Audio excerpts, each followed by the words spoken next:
our dockyards from within? Sure were. Sure were. Anybody remember the Boston Tea Party?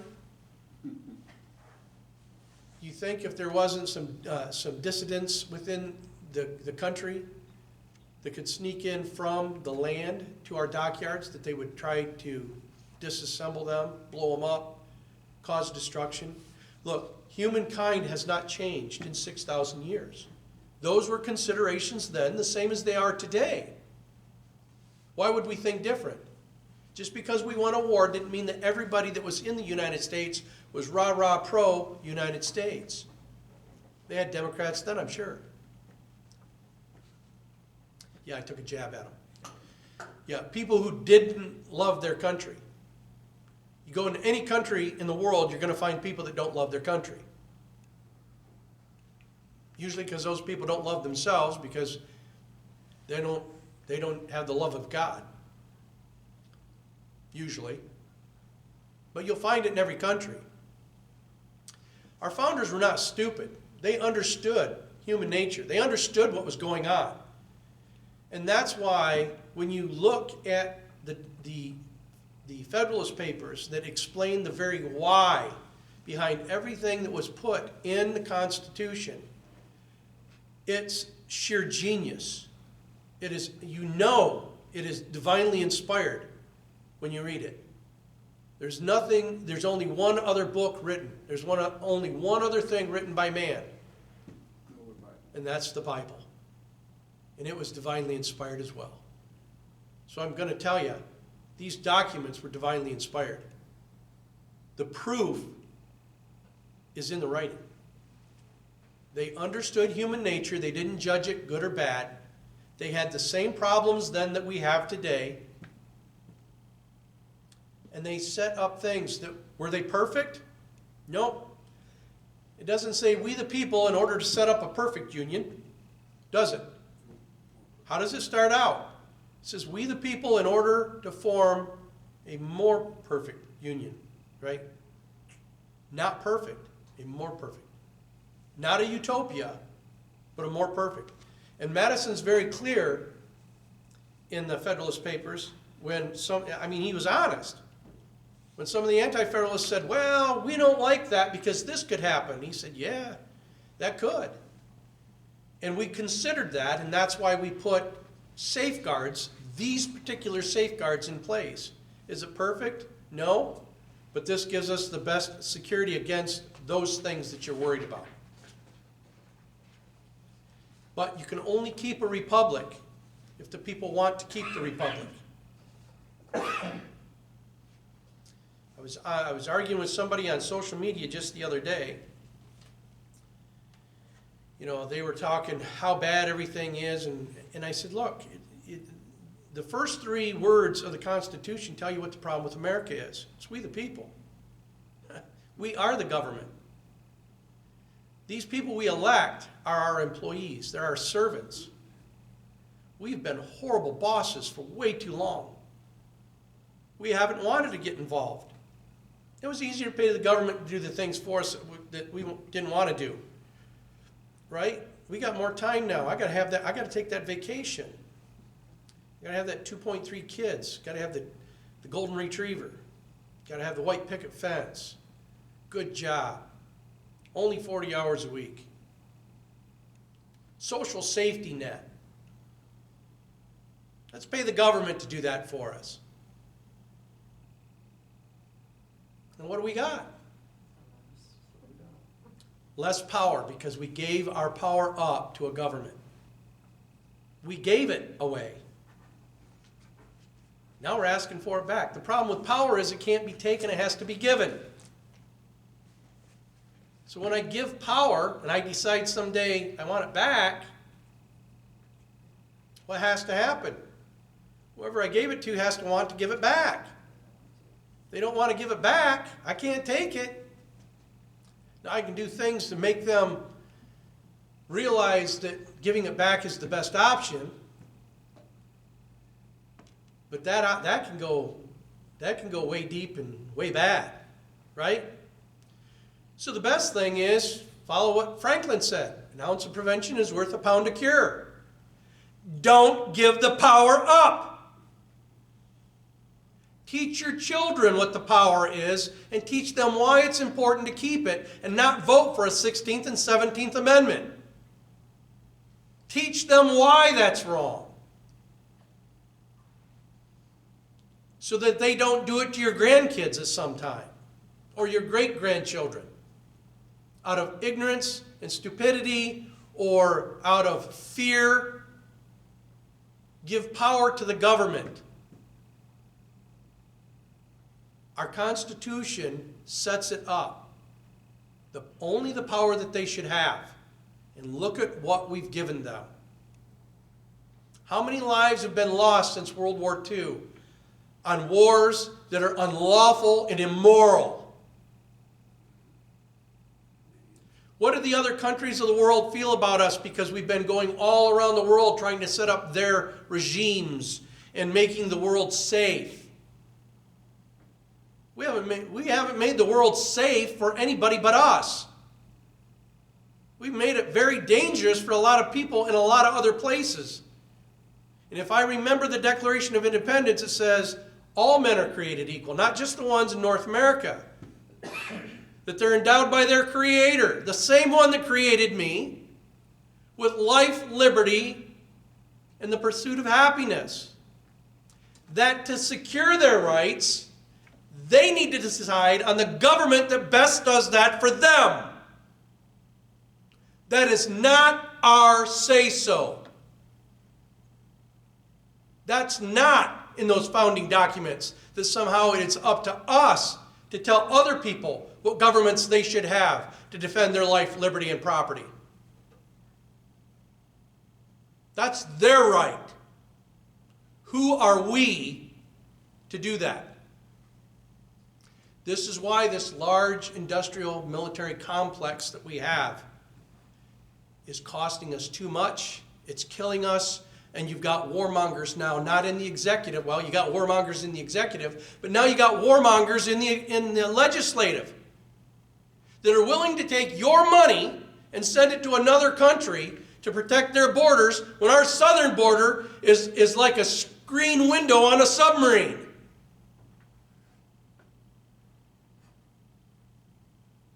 Are we that mad? Have we gone that far insane?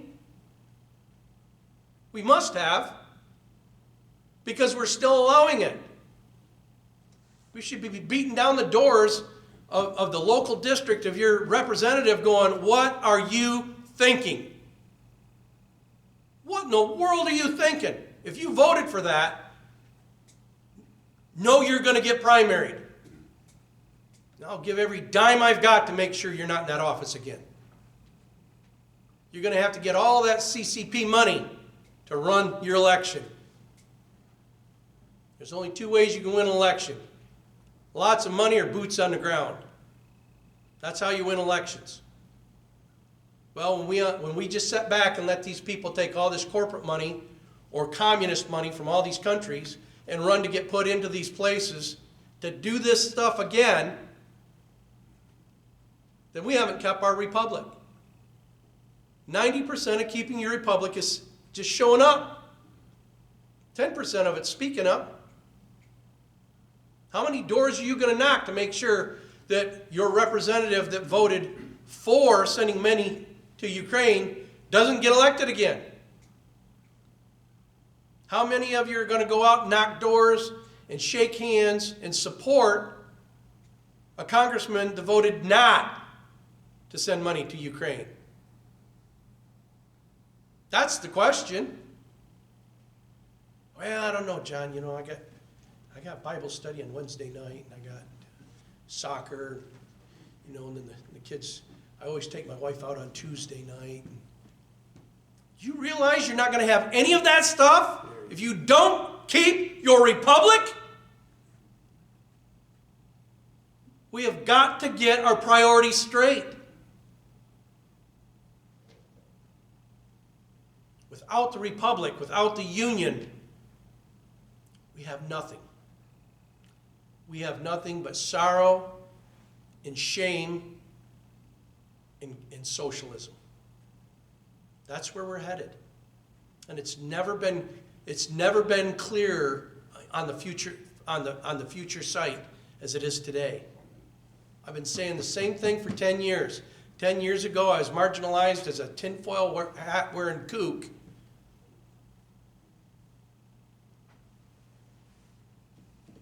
Tell you what, being right isn't a blessing, it's a curse. How did I see it? I'm no brilliant genius. History showed me everything. History showed me where we were going.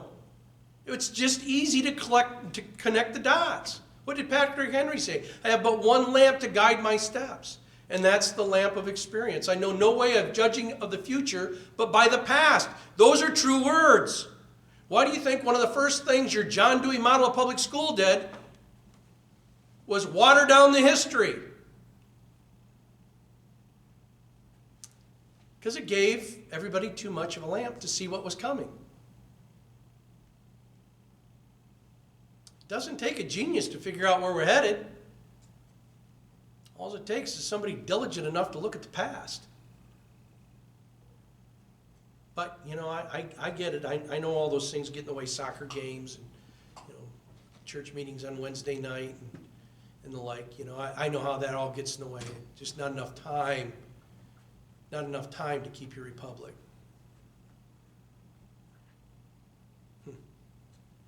I don't know. Maybe it's just me. So we're going to go back to that one where they're talking about what was in the state constitutions. This is just a footnote that he had. This statement of the matter is taken from the printed collection of state constitutions. Pennsylvania and North Carolina are the two which contain the interdiction in which in these words. Quote, as standing armies in time of peace are dangerous to liberty, they ought not to be kept up, end quote. This is, in truth, rather a caution than a prohibition. New Hampshire, Massachusetts, Delaware, and Maryland have, in each of their bills of rights, a clause to this effect, quote, standing armies are dangerous to liberty, and ought not be raised or kept up without the consent of the legislature, end quote, which is a formal admission of the authority of the legislature. New York has no bills of rights, and her constitution says not a word about the matter. So this will just tell you right there why the Anti-Federalists were trying to gaslight this whole thing and spread this fear, like a January 6th fear, among the public that it was a dangerous insurrection. And then Hamilton showed the other 40,000 hours of video and said, you're gaslighting the public. Why do you think the Dems are so upset about all that coming out now? For 26 months, I was there, I saw it, I said the same thing. We saw it, we knew the truth.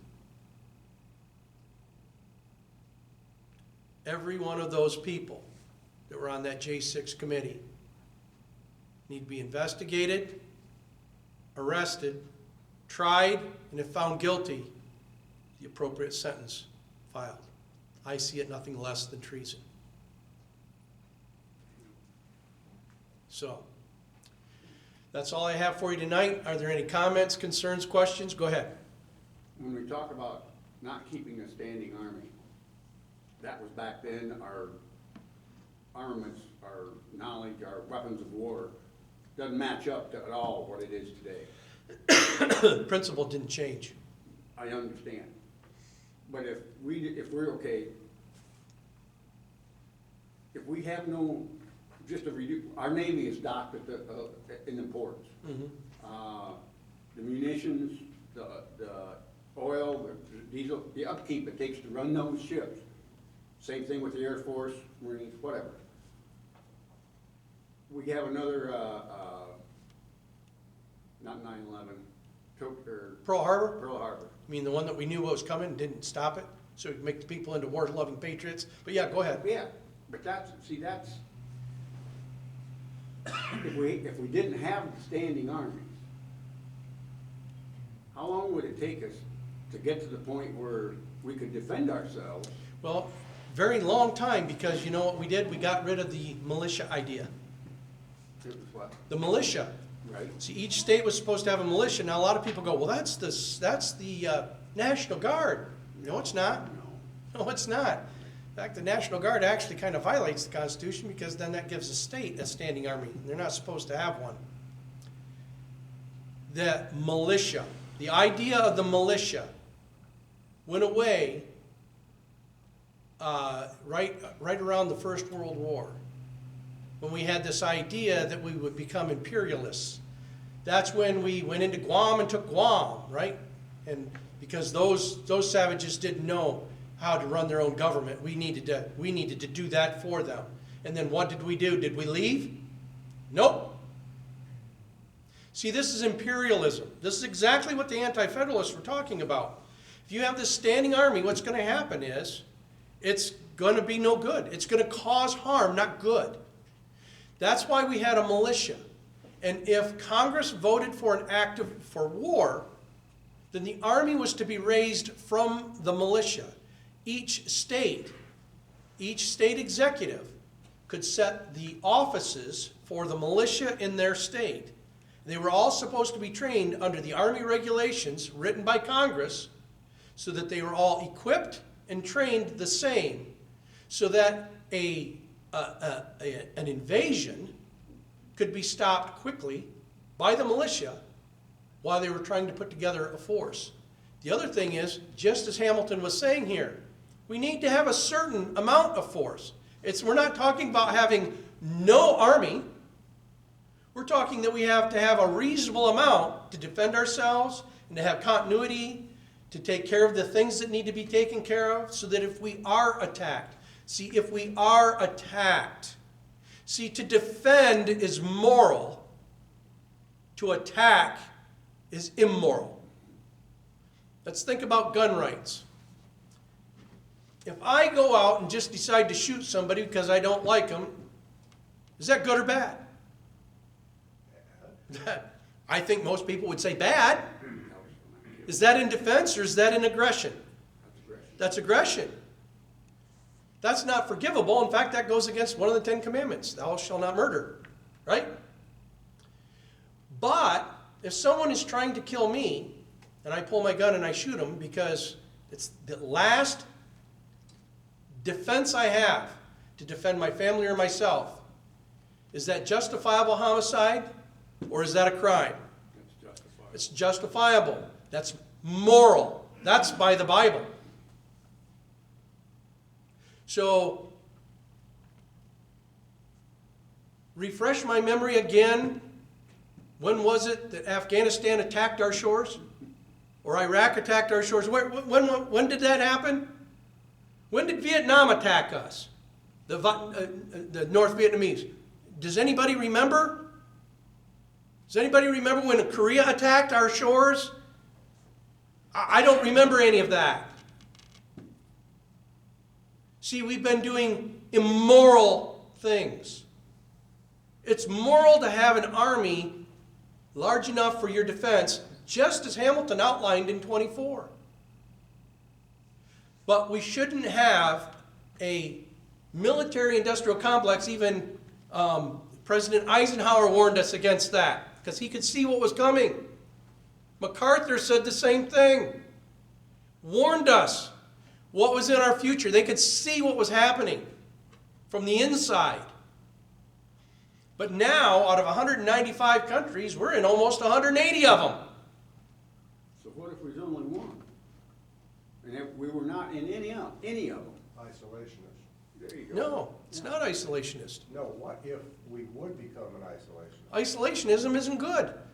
Washington warned us about that. He said we should be friendly with everyone and no one's friend.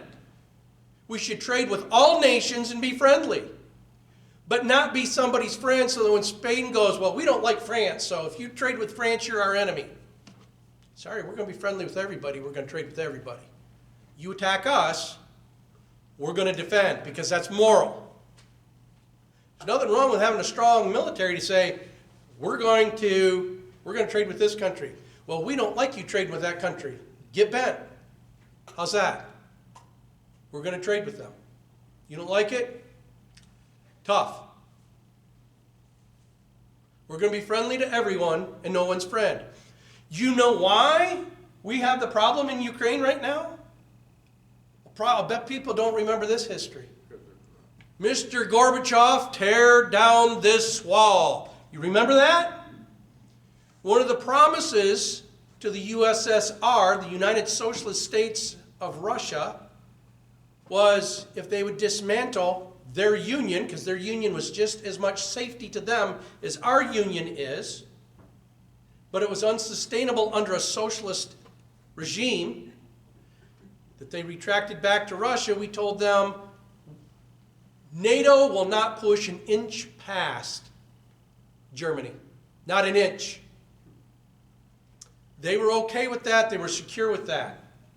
We lied. Just like almost every treaty we've ever done, somebody else gets in and they do whatever they want. What are we talking about right now? Well, we want to make Ukraine part of the NATO alliance. Do you know that when Putin launched the first 26 rockets, where did they hit? Well, the 26 biochemical labs that we had in Ukraine that we've been paying $80 billion for. Remember the $80 billion that Let's Go Brandon did the quid pro quo for the prosecutor that was investigating his son in Burisma? Remember? Is it just me? Did I imagine all this, or did this really happen? It happened. How come we can't connect the dots? If we had Russia trying to make Mexico part of the Warsaw Pact, and they had 26 biochemical labs in Mexico, and so we launched 26 rockets into Mexico and blew them up, everybody be walking around with the red, white, blue going, woo, yay USA, yay USA. You know, we're so just and moral. Thank you, Mr. President, for protecting our homeland, right? But Putin does it and all of a sudden, oh, he's a thug. We need to start World War III with him. Are we insane? We shouldn't have had the biolabs there. It violates the Geneva Convention, another treaty, oh, by the way, that we don't follow. Have you heard of the Nuremberg Code? Do you know what just came out from the old director of the CDC? He told Fauci this was an engineered virus. He told Fauci. And he was a virologist. Fauci's an immunologist. Huh, isn't that odd? Redfield. Yes, isn't that odd? Okay, so you tell me that we didn't turn right around and violate the Nuremberg Code in the United States. But that's okay, because it's America. It's America. We wouldn't do that. Yeah, your government's going to do it because why? We the people have not been watching them close enough. We have not kept our republic. We have not studied our history. We haven't paid attention to what's going on. You know, because we got all these things we got to do. We're violating the Nuremberg Code. We're violating the Geneva Convention. We violated the treaty by pushing NATO all the way up to Putin's back door, putting biochemical labs in his. Do you realize the people in Russia are freer than we are? You understand that? They are freer than we are. Putin doesn't put up with that crap in his country. You want to be woke? You move out. You're a boy dressing like a girl? Move out. We have certain standards. We're going to do things a certain way. Now, those people, when they first went from socialism, a free market economy, that scared them to death. That's like taking your 30-year-old kid that's been living in your basement playing video games, eating your food, wearing your clothes, and enjoying your eat. And you go, I'm going to give you a great favor, son. I'm going to kick you out on the street with everything you own. So he's out on the corner naked. You're going, woo, freedom. He's not woo-woo. He's not happy about it at all. Same way the people in Russia were not happy about it at all. But you know what? They took a kin to it, just like we did with liberty. And they are freer people. Now, that's not the narrative you're going to get from your news media. That's not the narrative you're going to get from your congressman. Look, I was in during the whole Cold War. I've got friends that were foreign area officers that speak Russian.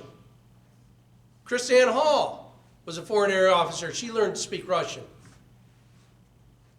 I'm here to tell you that people over there are freer than we are here. So why isn't everybody breaking down the border over there and flooding into that country? There are a lot. Putin don't let them come in. He closes his border down. He doesn't have a southern border that's a sieve. There you go. He stops people from coming into his country. We don't. But that's, again, by design. Well, you know, who else you going to get to vote for Democrats if you don't let people in and give them stuff for free? Look. They've had 150 years to set this up to get us to the point where we are now. Yeah. And I've been asleep for probably 40 of the 59 that it was happening. I've been asleep a little longer than that.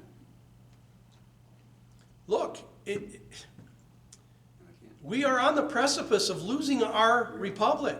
We're on the precipice of a third world war, nuclear world war.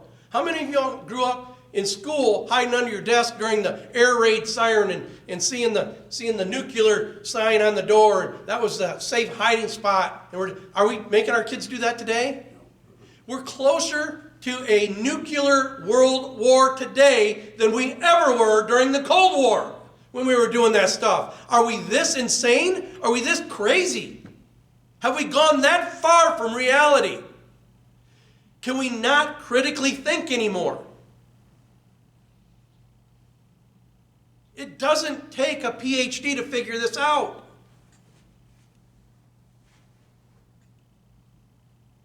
It's in front of us. We've just got to start pulling our heads out of the sand and stop being ostriches. It's time to grow a spine. It's time to let your yay be yay and your nay be nay. That's a true principle. It's time to start standing on the true principles. Period.